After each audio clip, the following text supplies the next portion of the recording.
સુરતના ઉધના વિસ્તારની વાત કરવામાં આવે તો અહીં ફરી એકવાર લાલ રંગના પાણીનો આતંક જોવા મળી રહ્યો છે। ખાડીઓમાં ગેરકાયદેસર રીતે લાલ પાણી છોડવામાં આવી રહ્યું છે અને તેને કારણે પાણીને લઈને અનેક પ્રશ્નો ઉઠી રહ્યા છે। કેમિકલ યુક્ત પાણી છોડવામાં આવતા લોકોમાં પણ રોષ જોવા મળી રહ્યો છે।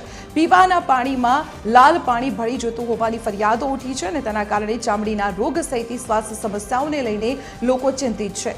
જીપીસીબીની ફરિયાદ બાદ ગેરકાયદે તપેલા ડાઇંગ બંધ કરવામાં આવ્યા હતા અને ફરી એકવાર આ કામગીરી શરૂ થઈ ગઈ હોય અને બેરોકટોક રીતે કેમિકલ યુક્ત પાણી છોડવામાં આવી રહ્યું હોય તેવું લાગી રહ્યું છે અને તેની આ તસવીરો અત્યારે સામે આવી છે।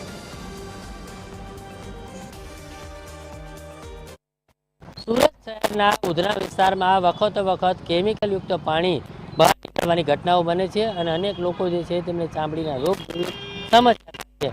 ત્યારે અત્યારે પણ જોઈ શકાય છે ખાડીની અંદરથી જે પ્રકારે લાલ કલરનું કેમિકલ યુક્ત પાણી સતત ને સતત આવી રહ્યું છે અને આ કેમિકલ યુક્ત પાણી અનેક વખત પીવાના પાણીની લાઈનમાં પણ પડી ગયું છે અને તેના કારણે લોકોને ખૂબ ઘણી વખત હેરાન પરેશાન થવાનો વારો આવ્યો છે અને અનેક લોકો જે છે તેમની તબિયત પણ બગડી છે અને તેના કારણે ચામડીના રોગ જેવા અનેક કિસ્સાઓ સામે આવ્યા છે।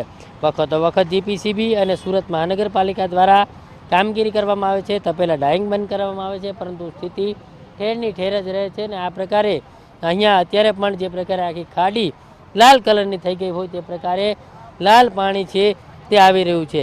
ત્યારે વખત આ પ્રકારે અનેક રજૂઆતો લોકોને કરી છે, લોકોએ પણ કરી છે, પરંતુ હજી સુધી જે પ્રકારે ખાડીની અંદરથી આ પ્રકારનું લાલ કલરયુક્ત પાણી છે તે આવતું નજરે પડે છે। એટલે ચોક્કસ કહી શકાય કે જીપીસીબીએ જે પ્રકારે અગાઉ પણ કામગીરી કરી હતી તપેલા ડાઇંગ અને સુરત મહાનગરપાલિકાએ પણ તપેલા ડાઇંગ સીલ કરવા માટે થઈને અનેક નોટિસ આપી અને તપેલા ડાઇંગ બંધ કરાવ્યા હતા, પરંતુ સ્થિતિ ઠેરની ઠેર જ છે અને હજુ પણ આ પ્રકારે લાલ કલરયુક્ત પાણી છે આવી રહ્યું છે અને તેના કારણે અનેક વિસ્તારો એવા છે કે જ્યાં પાણીની અંદર આ પ્રકારે લાલ કલરનું કેમિકલ પાણી ગળી ગયું છે।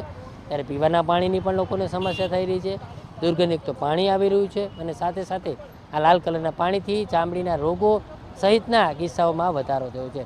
ત્યારે હવે જોવાનું રહે છે કે ક્યારે આ પાણી બંધ થાય છે અને ક્યારે આ પાણી બહાર જે કાઢવામાં આવી રહ્યું છે, ગેરકાયદેસર રીતે જોડાણ આપવામાં આવી રહ્યું છે તે ક્યારે બંધ થાય। કેમેરામેન જયેશ મિસ્ત્રી સાથે દિનેશ પરમાર, TV13 સુરત।